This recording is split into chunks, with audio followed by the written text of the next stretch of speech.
بسم اللہ الرحمن الرحیم۔ حضرت سیدنا علی بن ربیعہ کہتے ہیں کہ میں امیر المومنین سیدنا علی بن ابی طالب کرم اللہ وجہہ الکریم کی خدمت اقدس میں موجود تھا کہ سوار ہونے کے لیے ایک سواری لائی گئی، تو آپ نے جب اپنا پاؤں رکاب میں ڈال لیا تو کہا بسم اللہ، پھر جب ٹھیک سے اس کی پیٹھ پر بیٹھ گئے تو الحمدللہ کہا، اور یہ آیہ کریمہ پڑھی، سبحان الذی سخر لنا هذا وما كنا له مقرنین وإنا إلی ربنا لمنقلبون،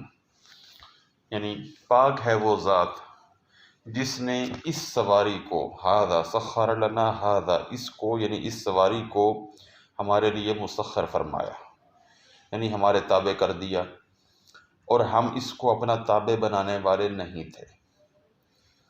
وَإِنَّا إِلَىٰ رَبِّنَا لَمُنْقَلِبُونَ، اور بے شک ہم اپنے رب ہی کی طرف لوٹ کر جانے والے ہیں۔ پھر آپ نے 3 مرتبہ الحمدللہ کہا، پھر 3 مرتبہ اللہ اکبر کہا، پھر کہا سبحانک انی ظلمت نفسی فاغفر لی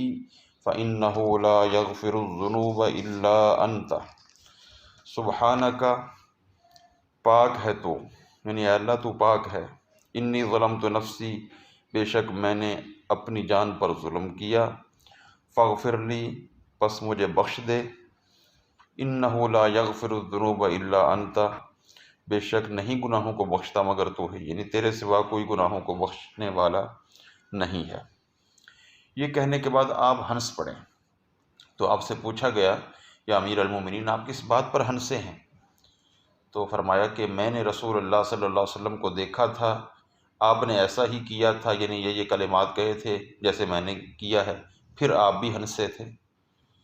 تو میں تو اس لیے ہنسا ہوں کہ رسول اللہ صلی اللہ علیہ وآلہ وسلم ہنسے تھے، یعنی سنت مصطفیٰ میں ہنستا ہوں۔ تو رسول اللہ صلی اللہ علیہ وسلم کیوں ہنسے تھے؟ وہ وجہ حضرت علی فرما رہے کہ میں نے عرض کی تھی یا رسول اللہ آپ کس بات پر ہنسے ہیں؟ تو آپ صلی اللہ علیہ وآلہ وسلم نے فرمایا بے شک تیرا رب اپنے بندے سے خوش ہوتا ہے جب بندہ کہتا ہے میرے لیے میرے گناہ بخش دے، کیونکہ بندہ جانتا ہے، یعنی اللہ کہہ رہا ہے کہ بندہ جانتا ہے